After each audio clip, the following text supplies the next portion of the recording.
I had mixed feelings on the 60-minute Iron Man match at WrestleMania as soon as I finished making it. But I recently got a comment on that pay-per-view video that sparked a chain of thought that I kind of wanted to put into video form just to kind of acknowledge some of the flaws with that Iron Man match and perhaps give some advice to people in the future on what I could have done better, what I ultimately did wrong with this match, and how if somebody else wanted to kind of do something similar to what I did, or if just moving forward for me personally, if I get another high-stakes feud like this, how I could potentially come at it from a different angle, try to do things better. So this is the comment that I came up with in response to what this guy had to say. The 60-minute Endless Nightmare was built up too much for its own good. On paper, it seemed like a fantastic way to end the feud, but it was so far out of my depth that the execution fell flat. The big issue with this match conceptually is the juxtaposing ideas I had going into it. I wanted a ridiculously long battle to wring out every last bit of tension in this rivalry,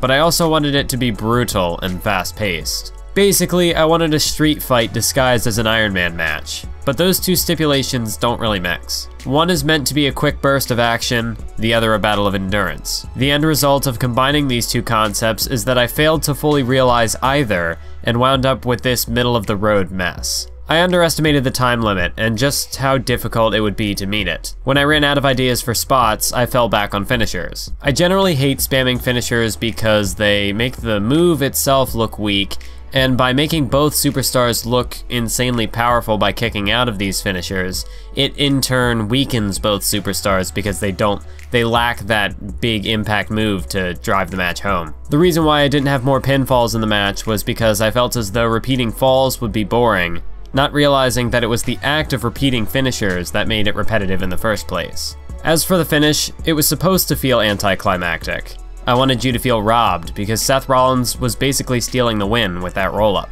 There are ways to do that well, and there are ways to do that poorly, and I admit that I could have done it better. You don't conclude a street fight on a roll-up, plain and simple.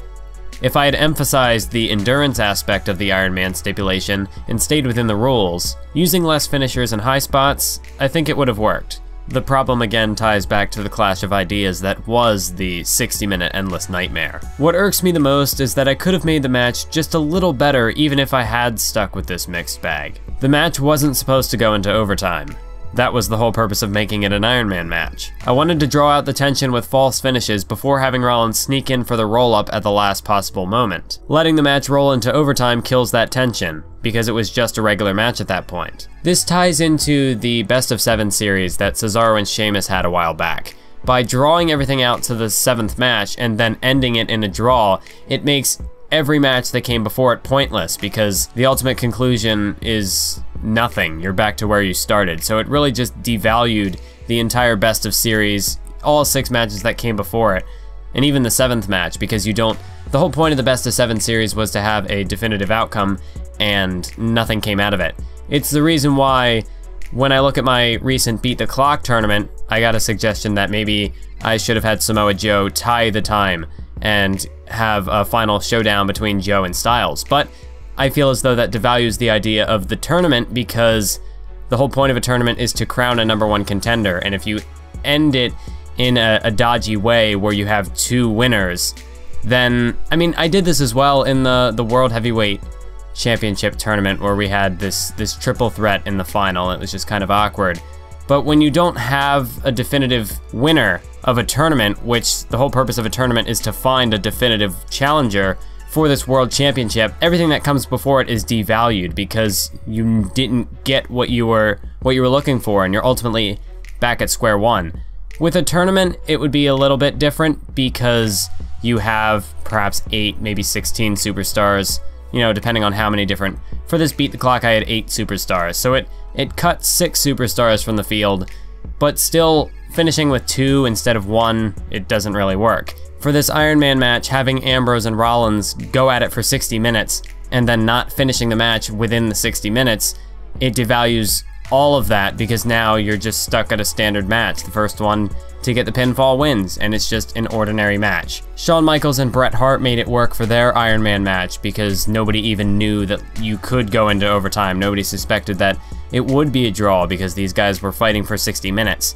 but I don't think that's something that should be replicated, because the whole purpose of an Iron Man match is to have 60 minutes, and at the end of 60 minutes, you have a winner. With Seth Rollins and Dean Ambrose, 60 minutes passed, and there was no winner, which puts me right back at square one. In my original plan, Ambrose would have been defeated by time and Seth's endurance, rather than Seth's raw power or ability. It would have strengthened the notion that Ambrose was finally closing in on a win over his rival, before having it unfairly ripped out of his hands. The idea that he could have overpowered Rollins but didn't, because Rollins outlasted him and exploited the rules, would have at least added a small bit of thematic polish to the ending, even if it wouldn't have fixed it entirely. The final version of the match makes Ambrose look incompetent and incapable of defeating Seth Rollins, rather than cheated out of a victory. Honestly, this match could have been far better off with lower stakes.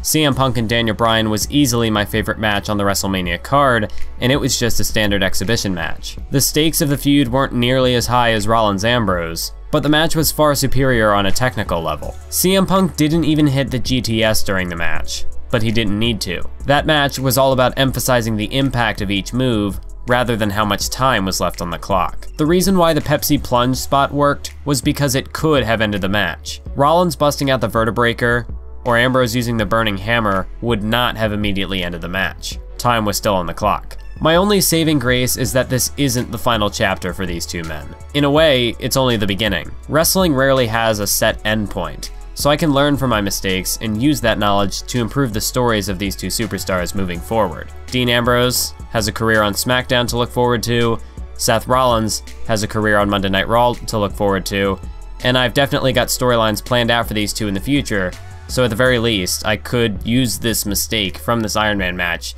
to better further their individual stories, even if they never end up coming to blows again. But seeing how the Iron Man match ended, I think it's pretty clear that the story between these two men isn't over yet.